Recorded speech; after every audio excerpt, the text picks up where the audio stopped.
Welcome back to the Broto Fantasy Football Podcast presented by BrotoFantasy.com. I'm your host, Tim PETROP, with my brothers, the only two twins that give you double that fantasy goodness, Michael and Jason PETROP. And then from the ashes arose Zeus to slay the Titan and free his brothers. All hail the mighty. I taught Greek mythology this year. It was lit. Welcome back to the Broto Heat Wave, our special preview of every single team in the league. Summer! Today we have the Titans. We are not going to be slayed by Zeus today. Before we get into anything, we're going into the offensive outlook, which is looking into the coaching staff and their effect on the offense.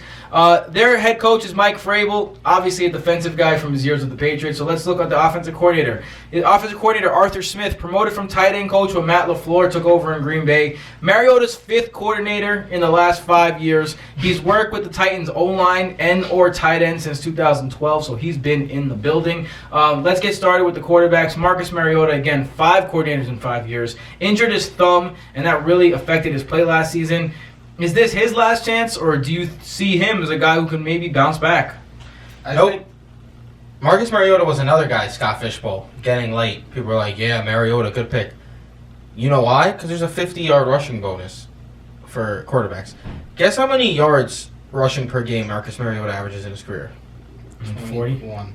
22. Just over 22. I'm nice with And he's rushed for 2 touchdowns total.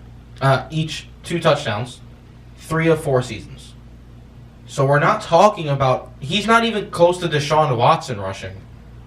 Like, he's just a guy who's going to give you maybe 300 rushing yards and 2 touchdowns at this point. What about the fact that his weapons have been a little bit upgraded, Jason? I think that Ryan Tannehill is going to score more fantasy points this season. Oh, that's a hot take. I think Ryan Tannehill's a better quarterback, too. I don't know if he's going to score more, but... I don't know, guys. I think you're being a little harsh on Marcus Mariota. This is a guy who hurt his thumb and still played last year. Mariota's the reason why I invented true target value and true throw value. That's true. He came in 26th last year. For Tannehill, 6th. But again, with an injured thumb. Let's go over to his weapons. Wide receiver Corey Davis, extremely inefficient with his targets last season. But the opportunities, again, will be there, I believe. He's being drafted right now in the 9th, 10th round. This is someone that we've historically not liked, but in the 9th round for a number 1 wide receiver in his 3rd year, not too bad.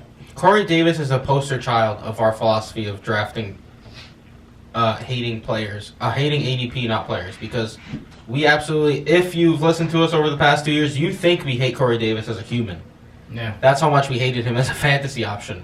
Now he's going in like the 9th round. True throw value last season, he was 34th. Now he's going taken as like a 36 wide receiver off the board. 3rd season. Supposedly healthy Marcus Mariota. If he performs how he did last season, you're getting him at a good cost. And there's a good chance he increases output. So now, I love me some Corey Davis at his ADP. I still can't do it. His ADP allows you to do it now. And You're not going to draft later, Corey Davis in the consider it. 9th round? No, it's still too early for my taste. Honestly, just because I'm going to be picking position players for the first 7 rounds and then get a tight end in the 9th or something like that. All right, I see that, but It's just too say early. you get Vance McDonald in the 8th, and then you could take anyone in the 9th round, and Corey Davis is there. QT.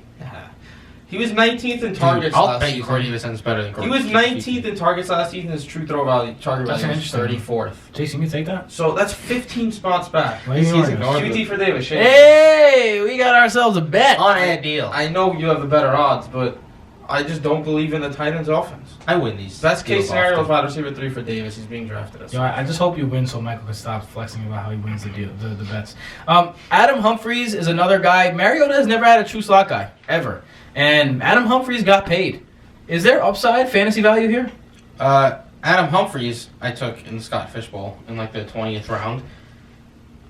Why not? I think in a PPR league especially. He's shown in Tampa Bay that he could be useful out of the slot. Corey Davis has shown that he could be very inefficient time and time again. Yeah, they drafted A.J. Brown, but he's a rookie wide receiver, so it's hard to trust him.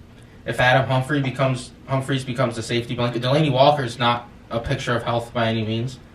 If Humphries becomes Mariota's safety blanket, he could have games 8 receptions, 55 yards, and a touchdown. 8 receptions, 60 yards is useful in PPR leagues. That's 14 points. Yeah. You know I don't like tight ends receivers. But if you're going to take a shot on someone not named Davis, I'm down with Humphries. AJ Brown. Yeah, I was about to say AJ Brown. No rookie wide receivers for me. Refer to the Colts video if you want to see why. Yeah, I'm not gonna draft AJ Brown. I like him as a player. The situation. I'm not taking him right now. Tajay Sharp, Tyrod Taylor. That's why I drafted Names AJ are Brown. fun to say. Yeah. Let's go to the running back situation. This one is a little bit interesting. So Derrick Henry is obviously the guy that everyone's talking about here. Second straight season of a slow start and then an absolutely ridiculous torrid finish that ended up bringing him all the way up into the wide receiver realms. Running back. The running back realms of where the elites kind of are. Has he finally taken the next step in his development, or is this kind of another thing? LaFleur, I will say, finally used him correctly last season. He's so big that people think he's a bruiser. He's not a bruiser. He's very much, he needs space, he needs the open field, and he makes people miss. He needs space to operate, uses that big stiff arm. I think that if they use him in the right way, Derrick Henry could be good. What do you guys think? The thing for me about Derrick Henry is that at the end of the 2017 season, when people were high on him because he ended the year good, there wasn't any signs that he was going to be that 1A guy, like the stud. The end of the 2018 season, he was so ridiculously good that there's no way the Titans don't give him the ball. Like, there's no way you go into the season splitting carries with Dion Lewis. Like, he was a stud and a half just running people over, and what did he run for 200 yards one of those games? Like, he was so good that... And the Titans, Mike Vrabel has said that Derrick Henry is going to be getting the ball. So, I mean, in PPR leagues, obviously his stock is down because he doesn't catch passes. But in standard and half PPR leagues as your RB2, I don't think he's an RB1, but as your RB2, I don't really think there's nearly as much risk as there was last season. I think the downside is priced into his ADP. Because if you look at the downside, he's failed to reach 100 rushing yards in 90% of the games he's played in his career. He has no pass catching prowess.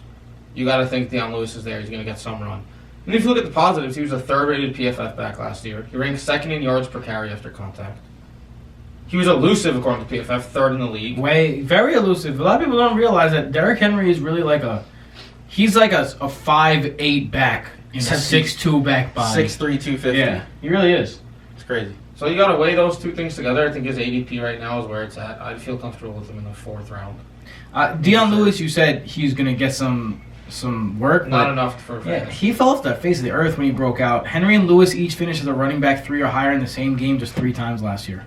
So he's not fantasy relevant unless Henry busts, right? I can see Dion Lewis having a few standalone flex value games where the Titans are expected to be down, maybe against the Colts on the road. Like, if they go to Indy, they're probably going to lose by double digits. Dion Lewis might be able to get 50 yards and a touchdown garbage time. And also, I think he's a pretty solid handcuff. So if Derrick Henry goes down, it's Dion Lewis's backfield. Get ready to hear the Twins slander someone. We're going to tight ends. Delanie Walker is back. He's supposed to be back for week 1, but he's 35 to start the season. He just had ankle surgery.